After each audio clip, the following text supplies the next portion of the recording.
Intellectual horizon تک پہنچ چکے ہوتے ہیں۔ تو اس کے برعکس جن لوگوں کی ذہنی ترقی نہیں ہوتی وہ ایمان نہیں لا پاتے۔ سیدنا عمر ابن خطاب، سیدنا معاذ بن جبل، سیدنا عبداللہ ابن رواحہ الانصاری کا طریقہ تھا، وہ بعض صحابہ کے ساتھ بیٹھ کر اللہ سبحانہ و تعالیٰ کا ذکر کرتے تھے اور کہتے تھے کہ ایسا ہم اضافہ ایمان کے لیے کر رہے ہیں۔ یہ بہت بڑی بات ہے۔ جو بھی ذہنی ترقی چاہتا ہے اس کو ضرور دیکھنا چاہیے کہ اس نے اپنے اضافہ ایمان کے لیے کیا کرنا ہے اور کیسے کرنا ہے، اور صحابہ کرام کی زندگیوں میں ہمارے لیے بہترین نمونہ ہے۔ ایک بار سیدنا عبداللہ ابن رواحہ نے ایک صحابی سے کہا، آؤ ہم ایک گھڑی کے لیے ایمان لائیں۔ وہ صحابی ناراض ہو گئے۔ انہوں نے کہا، کیا ہم مومن نہیں ہیں؟ پھر وہ رسول اللہ سے ملے۔ انہوں نے کہا، اللہ کے رسول، کیا آپ نے نہیں دیکھا کہ عبداللہ ابن رواحہ آپ پر ایمان لانے کے بعد ایک گھڑی کا ایمان حاصل کرنا چاہتے ہیں؟ آپ صلی اللہ علیہ وسلم نے فرمایا، اللہ سبحانہ وتعالیٰ ابن رواحہ پر رحم کرے، وہ ایسی مجلسوں کو پسند کرتے ہیں جن پر فرشتے بھی رشک کرتے ہیں۔ اللہ اکبر۔ یہ روایت مسند احمد کی ہے 13796 نمبر پر۔ تو یہ علمی مجالس جن میں اللہ سبحانہ و تعالیٰ کا تذکرہ ہوتا ہے، یہ انٹلیکچول ڈیولپمنٹ کا بہت بڑا ذریعہ ہے، ذہنی ارتقاء کا، فکری ارتقاء کا ذریعہ۔ اس ترقی سے ایمان میں اضافہ ہوتا ہے جس کی طرف صحابہ کرام نے اشارہ کیا۔ اور آپ جانتے ہیں ایمان کا کیا مطلب ہے۔ ایمان اگرچہ سادہ لفظوں میں مان لینے کا نام ہے نا، یقین کر لینے کا۔ سوال یہ پیدا ہوتا ہے کس چیز کا؟ یہ کائنات، جو کچھ کائنات کے اندر ہے، کائنات کی وسعتیں ہیں، تو اس کائنات کا بنانے والا کون ہے؟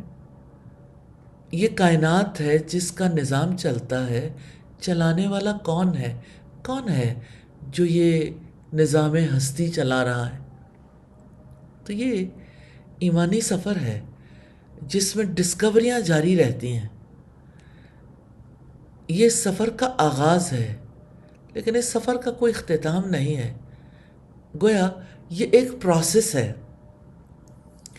تو ایمان میں اضافہ اور ذہنی ترقی دونوں اسی پروسیس کا نام ہے، اور یہ دو الگ الگ نام ہیں لیکن الفاظ کے اعتبار سے الگ ہیں، حقیقت کے اعتبار سے ایک ہے۔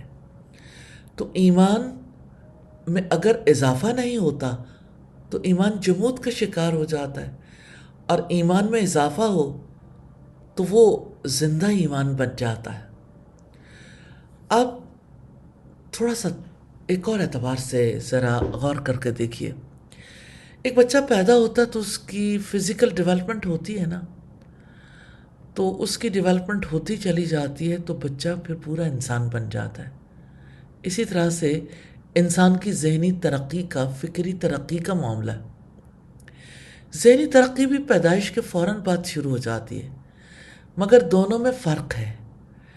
فزیکل ڈیولپمنٹ کی ایک حد ہے لیکن ذہنی ترقی کی کوئی حد نہیں ہے، کیونکہ حقیقت یعنی اللہ سبحانہ تعالیٰ کی ذات کی کوئی حد نہیں ہے۔ اسی طرح ذہنی ارتقاء کی حد بھی کبھی ختم ہونے والی نہیں۔ جیسے اللہ کے کلمات ختم ہونے والے نہیں ہیں، اللہ کے کلمات اتنے ہیں کہ اگر زمین کے سارے سمندر روشنائی بن جائیں اور سارے درخت کلمے بن جائیں تو یہ کلمات، یہ باتیں ختم نہیں ہوں گی۔ تو اب آپ اندازہ کر لیجئے کہ ذہنی ترقی کے اس سفر میں ہر دم کتنا مصروف رہنے کی ضرورت ہے، کیونکہ اس مصروفیت کے ساتھ ہی آپ انٹلیکچولی ڈیولپ ہو سکتے ہیں۔ اور یہ جو علمی مجالس ہیں نا جن میں اللہ سبحانہ وتعالیٰ کا ذکر ہوتا ہے، یہ انٹلیکچول ڈیولپمنٹ کا ذریعہ ہے۔ اس ترقی سے ایمان میں اضافہ ہوتا ہے جس کی طرف صحابہ کرام نے اشارہ کیا تھا، یعنی عبداللہ ابن رواحہ نے رضی اللہ تعالیٰ عنہ نے۔ ایمان میں اضافہ تو ہوتا ہے۔ اللہ سبحانہ وتعالیٰ پر ایمان کا ابتدائی لیول وہ ہے جو لا الہ الا اللہ محمد رسول اللہ کو زبان سے ادا کرنے سے حاصل ہو جاتا ہے۔ لیکن ایمان کوئی اسٹیگننٹ چیز نہیں ہے، گھٹتا بھی ہے، بڑھتا بھی ہے۔ اللہ سبحانہ و تعالیٰ نے قرآن مجید میں ایمان کو شجرہ طیبہ سے تشبیہ دی ہے جو مسلسل بڑھتا ہے۔ سوال یہ پیدا ہوتا ہے ایک مومن کا ایمان کیسے بڑھتا ہے؟ جب وہ اللہ سبحانہ و تعالیٰ کے بارے میں علم حاصل کرتا ہے اور اس کے بارے میں غور و فکر کر کے اسے پا لیتا ہے، یعنی اللہ سبحانہ و تعالیٰ کی صفات کو۔ تو اس دنیا میں انسان اللہ تعالیٰ کو دیکھ نہیں سکتا، پھر وہ کیسے اپنے رب کے بارے میں جانے، کیسے اس کا تصور باندھے؟ اللہ سبحانہ تعالیٰ کا احسان ہے کہ اس نے اپنی کتاب میں ہمیں اپنے اسماء و صفات کا علم دیا ہے۔ اللہ تعالیٰ کا یہ نام انسان کی نسبت سے اس کا تعارف ہے۔ جو مومن اسماء حسنہ کو پوری معنویت کے ساتھ جان لیتا ہے تو اسے ان اسماء حسنہ کے ذریعے ایک متعین رہنمائی، متعین ہدایت مل جاتی ہے، جس کے ساتھ وہ اللہ تعالیٰ کی ہستی کو اپنے تصور میں لا سکتا ہے اور اس سے ذہنی، قلبی اور روحانی رشتہ قائم کر سکتا ہے۔ پھر مومن جب اللہ تعالیٰ کے بارے میں سوچتا ہے، جب وہ اس موضوع کا مطالعہ کرتا ہے، جب وہ اس پہلو سے کائنات کا مشاہدہ کرتا ہے، تو اس عمل کے دوران اس کا یقین اللہ سبحانہ و تعالیٰ کی ذات پر بڑھتا رہتا۔ وہ اپنی ذات میں، کائنات میں، اپنے ارد گرد ہونے والے حالات میں اللہ تعالیٰ کی نشانیوں کو دیکھ دیکھ کر بار بار اللہ تعالیٰ کی اعلیٰ صفات کو دریافت کرتا رہتا ہے۔ یوں اس کو بار بار یقین اور ایمان کی نئی خوراک ملتی رہتی ہے۔ یہ خوراک اسے ذہنی طور پر ڈیولپ کرتی ہے، اس کے ایمان میں اضافہ کرتی ہے۔ ایسے مومن ہائی انٹلیکچول ہورائزن پر اللہ سبحانہ و تعالیٰ پر ایمان کا تجربہ کرتے ہیں۔ تو اللہ تعالیٰ کی مخلوق پر غور و فکر کرنا بھی انٹلیکچول ڈیولپمنٹ کا ذریعہ ہے۔ کبھی آپ نے غور کیا کہ اس کائنات کی ہر مخلوق اللہ تعالیٰ کی تخلیق ہے؟ پانی کے قطرے، ریت کے ایک ذرے، لائٹ کے ایک فوٹون سے لے کر کائنات کی بڑی بڑی کہکشاؤں اور بڑے بڑے فرشتوں تک ہر مخلوق اللہ سبحانہ و تعالیٰ کی تخلیق کردہ۔ وہ کیسا عظیم خالق ہے! اس خالق پر ایمان میں اضافے کا ایک اور ذریعہ اس کی مخلوقات میں موجود اس کی نشانیوں پر غور و فکر کرنا ہے۔ اس کی طرف رب العزت نے قرآن مجید میں کئی مقامات پر دعوت دی ہے، جیسا کہ رب العزت نے فرمایا ان فی خلق السماوات والارض واختلاف اللیل والنہار لآیات لأولی الالباب، بے شک آسمانوں اور زمین کی پیدائش میں، رات اور دن کے اختلاف میں عقل مندوں کے لیے بہت سی نشانیاں ہیں۔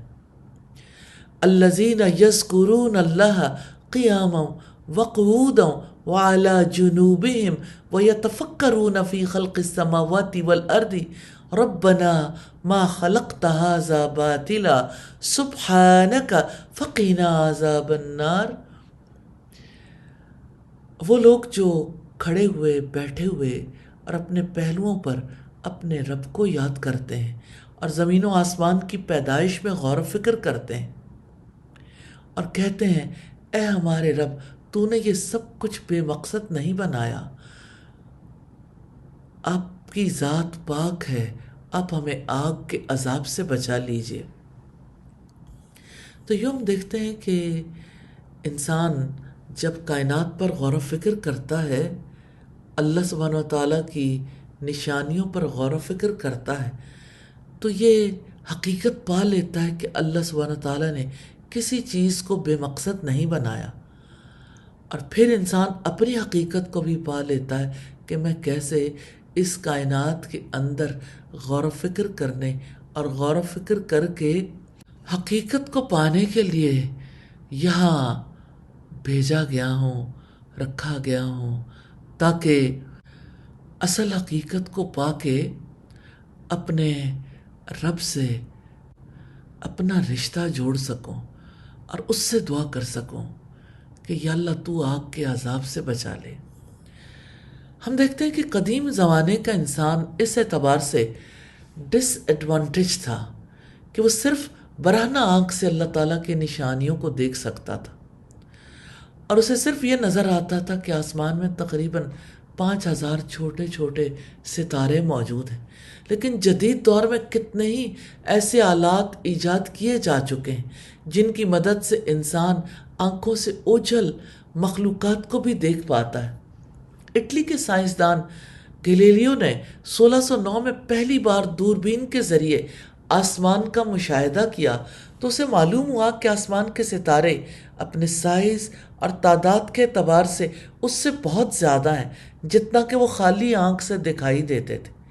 گلیلیو کی دوربین ابتدائی دور کی بہت چھوٹی دوربین تھی۔ اس کے بعد اس فن میں کافی ترقی ہوئی۔ کیلیفورنیا امریکہ میں پلومر پہاڑی کے اوپر 1949 میں ایک بڑی دوربین نصب کی گئی جس کا ڈایا میٹر 200 انچ تھا۔ اس دوربین کے ذریعے ممکن ہو گیا کہ بہت زیادہ دور تک آسمانی اجرام کا مشاہدہ کیا جا سکے۔ اس کے بعد 1990 میں امریکہ نے ہبل ٹیلیسکوپ تیار کیا۔ یہ زمینی دوربین نہیں تھی، وہ ایک سیاراتی دوربین تھی۔ وہ زمین سے تقریباً 400 میل اوپر جا کر مسلسل خلا میں گھوم رہی ہے۔ اس میں مختلف قسم کی دوربینیں اور کیمرہ لگا ہوا ہے۔ یہ نظام خلا سے حاصل شدہ معلومات اور تصاویر زمینی اسٹیشن پر مسلسل بھیجتا رہتا ہے۔ ہبل ٹیلیسکوپ نے خلا کے بارے میں انسان کے مشاہدے کو بہت زیادہ بڑھا دیا۔ یوں انسان کے لیے اللہ تعالیٰ کی مخلوقات کو دیکھنے اور ان میں اللہ تعالیٰ کی قدرت کی نشانیاں دیکھ کر ایمان کے اعلیٰ درجات تک جانے کے امکانات کتنے زیادہ بڑھ گئے۔ جتنا زیادہ اللہ تعالیٰ کے اسماء و صفات اور اس کی مخلوقات میں موجود اس کی نشانیوں پر آپ غور و فکر کرتے ہیں، اتنی زیادہ اللہ تعالیٰ کی معرفت ملتی ہے، اتنا ہی زیادہ ایمان کا لیول ہائی ہوتا چلا جاتا ہے، اتنا ہی زیادہ انسان انٹلیکچولی ڈیولپ ہوتا جاتا ہے۔ اس لیے جو مومن بھی ایمان میں ترقی کرنا چاہتا ہے اسے چاہیے کہ وہ اللہ تعالیٰ کی معرفت کے ہائی لیول پر جانے کے لیے اس کے بارے میں زیادہ سے زیادہ علم حاصل کرتا رہے اور اس پر زیادہ سے زیادہ غور و فکر کرے۔ جتنا زیادہ آپ کا معرفت کا لیول ہوگا، جتنا زیادہ آپ غور و فکر کریں گے، اتنا ہی اعلیٰ آپ کا ایمان ہوگا، اتنا ہی زیادہ آپ فکری لحاظ سے ترقی کریں گے، ذہنی طور پر ڈیولپ ہوں گے اور آپ کو جنت میں درجات ملیں گے۔ اس طرح قرآن مجید میں غور و فکر، حدیث میں غور و فکر، سیرت رسول میں غور و فکر، صحابہ کرام کے طرز عمل میں غور و فکر، اپنی زندگی میں غور و فکر، اور زندگی کے جتنے موضوعات ہیں، جتنے پہلو ہیں، ہر ایک چیز میں غور و فکر، کائنات پر غور و فکر، فکری ارتقاء کا، انٹلیکچول ڈیولپمنٹ کا ذریعہ ہے۔ اگر غور و فکر کا میدان دیکھنا چاہیں تو ذرے سے لے کر آفتاب تک اور آفتاب سے پوری کائنات تک غور و فکر کا وسیع میدان ہے۔ اسی طرح سے جب کبھی سنجیدہ باتیں ہو رہی ہوں، کوئی سپیچ ہے، کوئی مباحثہ ہے، مذاکرہ ہے، اس وقت پر غور و فکر کرنا فکری ترقی کا باعث بنتا ہے۔ جب انسان غور و فکر کرتا ہے تو اس کے ذہن میں نئے نئے خیالات آتے ہیں، یعنی اس کی زندگی جمود کا شکار نہیں ہوتی، اور جو چیزیں اسے معلوم ہوتی ہیں اس کی نئی نئی توجیہات بھی سامنے آتی ہیں، بہت سارے اینگل سامنے آتے ہیں، اور حقائق اور واقعات کی دنیا کا نیا رخ سامنے آتا ہے۔ پھر انسان کی سوچ جامد نہیں رہتی۔ جس انسان کو سچا ایمان حاصل ہوتا ہے اس کے لیے ہر مشاہدہ ربانی دریافت کا سبب بن جاتا ہے۔ ہر جگہ سے وہ اپنے رب کو پا لیتا ہے۔ ہر تجربہ اس کے لیے اللہ سبحانہ و تعالیٰ سے قربت کا ذریعہ بن جاتا ہے۔ اگر بندے کا ایمان ابتدا میں ایک بیج کی طرح تھا تو انٹلیکچول ڈیولپمنٹ کے نتیجے میں وہ تناور درخت بن جاتا ہے۔ اور ذہنی ارتقاء کے لیے ہائی تھنکنگ چاہیے۔ کیا آپ جانتے ہیں کہ ہائی تھنکنگ کے راستے کی بہت بڑی رکاوٹیں یہ طرز زندگی بھی ہے جس میں ہم جیتے ہیں، جس میں ہماری سوچ ہمیشہ مادی چیزوں میں الجھی رہتی ہے، نبی صلی اللہ علیہ وسلم اور آپ کے اصحاب نے، انبیاء نے بہت سادہ زندگی بسر کی، اور ہائی تھنکنگ کے لیے سمپل لیونگ بہت ضروری ہے. Simple living, high thinking. تو فکری ارتقاء ہمیشہ ہائی تھنکنگ کے ذریعے ممکن ہوتا ہے. اور یہ ہائی تھنکنگ کیا ہے؟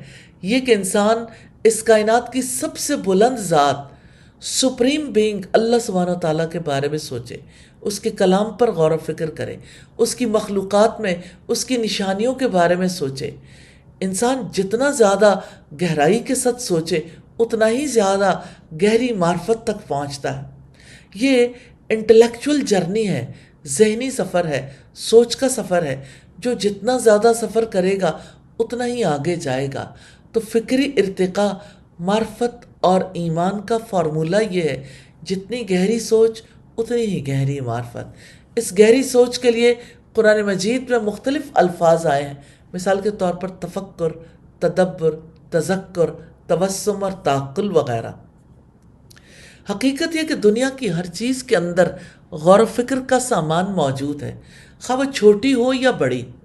اگر چیزوں کو سادہ طور پر نہ لیا جائے، ان پر سنجیدگی کے ساتھ غور نہ کیا جائے، تو انسان کے لیے انٹلیکچولی ڈیولپ ہونے کا موقع نہیں رہتا. اور اگر سنجیدگی کے ساتھ غور کریں تو ہر چیز آدمی کے لیے انٹلیکچول فوڈ بن جائے گی، یعنی ذہنی غذا. تو اگر ایک انسان ہائی تھنکنگ کی بجائے چھوٹی چھوٹی ڈسٹریکشنز میں الجھ کر انہی کے بارے میں سوچتا رہے، کسی نے مجھے یہ کیوں کہا، کسی نے میری انسلٹ کر دی، کسی نے مجھے ڈسٹرب کر دیا، کسی نے میرا خیال نہیں رکھا، اور اسی طرح سے بہت ساری باتیں آپ جانتے ہی ہیں. تو انسان جب ایسی باتیں سوچتا رہے تو ایسی صورت میں اس کی ذہنی ترقی نہیں ہو سکے گی.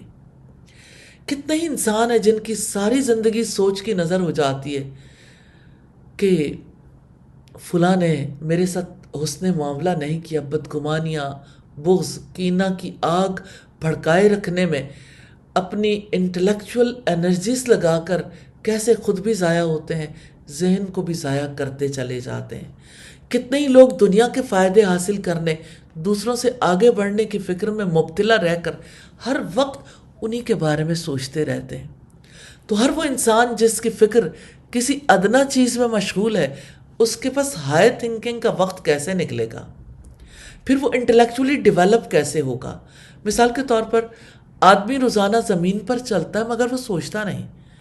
اگر وہ سوچے تو یہ چلنا اس کے لیے معرفت کا خزانہ بن جائے. زمین پر چلنا بظاہر ایک سادہ بات ہے، مگر اپنی حقیقت کے اعتبار سے بڑا غیر معمولی واقعہ ہے. چلنے کا یہ واقعہ خالق کا ایک انوکھا معجزہ ہے. یہ چلنا اس لیے ممکن ہوتا ہے کہ بے شمار اسباب نہایت ہم آہنگی کے ساتھ ہماری مدد کر رہے ہوتے ہیں. زمین کی بے حد متوازن قوت کشش، ویل بیلنسڈ گریوٹی، ہمارے جسم کے اوپر چاروں طرف سے ہوا کا دباؤ ہمارے جسم کے ہر مربع انچ پر تقریباً 8 کلو گرام کے برابر ہوتا ہے، اور پورے جسم پر مجموعی طور پر تقریباً 10,000 کلو گرام کے برابر. جب انسان زمین پر چلتا ہے تو اس کو غیر منقطع طور پر مسلسل آکسیجن فراہم کی جا رہی ہوتی ہے. وسیع خلا سے سورج ہماری راہوں کو روشن کرتا رہتا. اس طرح کہ ان گنت اسباب ہیں جو براہ راست یا بالواسطہ طور پر ہمارے مددگار بنے رہتے ہیں. تب یہ ممکن ہوتا ہے کہ انسان زمین پر چلے اور کامیابی کے ساتھ اپنی منزل پر پہنچ جائے. ہماری دنیا میں اس طرح کی بے شمار چیزیں ہیں. ان چیزوں پر غور و فکر کرنا ہی اللہ تعالیٰ کی معرفت کے حصول کا سب سے بڑا ذریعہ ہے. لیکن جو انسان زمین پر چلتے ہوئے کبھی یہ سب سوچ نہ پائے، اس کی انٹلیکچول ڈیولپمنٹ کیسے ہوگی؟ یاد رکھیے گا، انٹلیکچول ڈیولپمنٹ، ذہنی ارتقاء، ذہنی ترقی، فکری ترقی ہی انسان کے کمال کا ذریعہ ہے. تو ذہنی ارتقاء کے ذریعے ہی انسان کامل انسان بنتا. ذہنی ترقی کے ذریعے سے ہی ایک شخص اپنے پوٹینشل، اپنی صلاحیتوں کو ایکچول بنانے میں کامیاب ہوتا ہے۔ یہ ذہنی ترقی ہے جس کے ذریعے سے انسان اینیمل لیول سے اوپر اٹھ کر انسانیت کے لیول تک پہنچتا ہے۔ بچہ جب پیدا ہوتا ہے تو اس کے فوراً بعد اس کی فزیکل ڈیولپمنٹ شروع ہو جاتی ہے، اور ارتقائی عمل کے نتیجے میں بچہ پورا انسان بن جاتا ہے۔ اسی طرح سے انٹلیکچول ڈیولپمنٹ کا معاملہ بھی ہے۔ جسمانی اور فکری ارتقاء میں فرق یہ ہے کہ جسمانی ارتقاء ایک حد تک ہوتا ہے پھر رک جاتا ہے، لیکن فکری ارتقاء ایک اینڈلیس پروسیس ہے، اس کی کوئی حد نہیں ہے، اس میں آگے بڑھنے کا امکان تا حیات موجود رہتا۔ پھر اب دیکھیے کہ عقل اور فطرت دونوں معرفت کے لیے ضروری ہیں۔ ہر انسان کی پہلی ضرورت ہے کہ وہ اپنے خالق کو پہچانے۔ اس معرفت سے بڑھ کر دنیا میں کوئی چیز نہیں۔ اللہ سبحانہ تعالیٰ کو پہچاننے میں عقل کا حصہ 50% ہے اور فطرت کا حصہ 50%۔ دونوں میں سے کوئی بھی آزادانہ طور پر معرفت کے حصول کے لیے کافی نہیں ہے۔ تو اللہ سبحانہ تعالیٰ کی پہچان تو ایک پروسیس ہے، اس میں پہلا مرحلہ تلاش کا ہوتا ہے۔ تلاش کا یہ سفر عقل کی رہنمائی میں طے ہوتا ہے، مگر عقل اپنے آپ میں کافی نہیں۔ عقل آدمی کو جہاں تک پہنچاتی ہے وہ صرف پروبیبلٹی ہے۔ عقلی غور و فکر کے ذریعے انسان نظری اعتبار سے اس ظن غالب تک پہنچ جاتا ہے کہ اللہ تعالیٰ کا وجود ہے۔ اس کے آگے کا درجہ کنوکشن ہے، اور عقل تنہا کسی شخص کو اس معاملے میں یقین تک نہیں پہنچاتی۔ اس معاملے میں یقین تک پہنچنے کا واحد ذریعہ فطرت ہے۔ فطرت ہر انسان کو پیدائشی عطیے کے طور پر ملتی ہے۔ خالق نے انسانی فطرت کے اندر اپنا شعور پوری طرح پیوست کر دیا۔ ٹھیک اسی طرح جس طرح ماں کی محبت ہر انسان کے اندر پیدائشی طور پر پیوست ہے۔ عقل کے ذریعے انسان نظری معرفت تک پہنچتا ہے اور فطرت کے ذریعے یقینی معرفت تک۔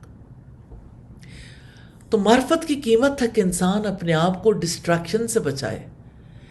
یہ فطرت ہر انسان کے اندر پیدائشی طور پر موجود ہوتی ہے، اور یہ ایمان تک پہنچنے کے لیے انسان کی مددگار ہو سکتی ہے، لیکن عملاً ایسا کم ہوتا ہے۔ بہت کم ایسے انسان ہیں جو واقعی اللہ تعالیٰ کی عظمت کو دریافت کر سکیں۔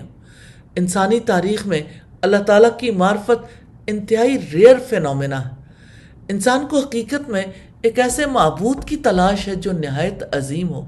اگر انسان اپنے الہ کی عظمت کو نہ پہچان سکے تو ایسا ممکن ہے کہ وہ اپنے باپ دادا کی تقلید کرتے ہوئے زبان سے لا الہ الا اللہ کہتا رہے، لیکن وہ اللہ تعالیٰ سے ایسا حقیقی تعلق نہیں بنا پاتا جس کی وجہ سے اللہ تعالیٰ اس کا سب کچھ بن جائے، جس کی وجہ سے وہ سب سے زیادہ اس سے محبت کرے، اور جس کے بارے میں اس کے اندر سب سے زیادہ خشیت کا جذبہ پایا جاتا ہو، جسے وہ اپنا سول کنسرن بنا لیں۔ انہیں اللہ تعالیٰ سے کوئی ایموشنل اٹیچمنٹ نہیں ہوتی۔ اس کے لیے انسان کو جس ذہنی ارتقاء کی ضرورت ہے اکثر انسان اس سے محروم رہتے ہیں، حالانکہ انسان کی فطرت اللہ تعالیٰ کی پہچان میں اس کی مددگار بن سکتی ہے۔ اس کی وجہ یہ کہ انسان طرح طرح کی ڈسٹریکشنز میں مبتلا ہو جاتا ہے۔ یہ ڈسٹریکشنز اس کی فطرت پر پردہ ڈال دیتی ہیں۔ اس طرح آدمی کی فطرت اپنا اصل کام نہیں کر پاتی۔ موجودہ دور میں ڈسٹریکشن کے اسباب بہت بڑھ گئے۔ مثال کے طور پر سوشل میڈیا، شاپنگ، پارٹیاں، خاندانی فنکشن، معاشی مصروفیات وغیرہ۔ اور انٹلیکچول ڈیولپمنٹ کی قیمت یہ ہے کہ انسان اپنے آپ کو ہر قسم کی ڈسٹریکشن سے پوری طرح بچائے۔ جو شخص یہ قیمت ادا نہیں کرتا اس کو اپنے رب کی پہچان نہیں ملتی۔